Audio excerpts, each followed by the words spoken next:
सरकारले आफूले गरेका कमी कमजोरीहरूलाई सच्याएर कानुनी प्रक्रियामा अघि बढ्ने प्रयत्न गरे हामी कानुनी रूपमै अगाडि बढ्नेछौँ, होइन दमनको प्रक्रियाबाट प्रतिशोधको राजनीतिक रूपमा अघि बढ्ने खालको प्रयत्न राज्यले गर्नु भने स्वयं हामी यसको प्रतिकार गर्नेछौँ र अब यसपछि उत्पन्न हुने घटनाको जवाबदेही त स्वयं सरकार हुनुपर्नेछ। अब सर्वोच्च अदालतले केपी र रमेश लेखकलाई छोडिदिने रे के भइरहेछन् हाम्रो देशमा?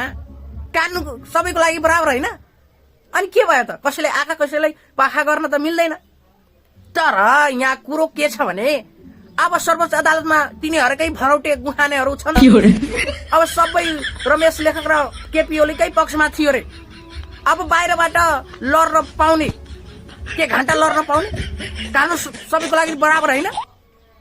अनि प्रधानमन्त्री र गृहमन्त्री भन्दा ठुलो अदालत नै रहेछ भनेपछि देशलाई उभो लाग्दैन।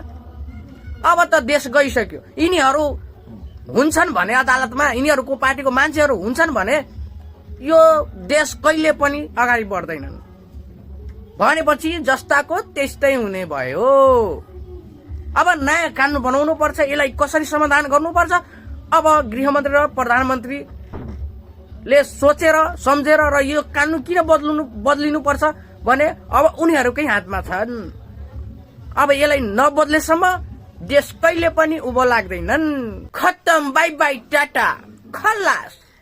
इसकी माँ का भोला चेहरा।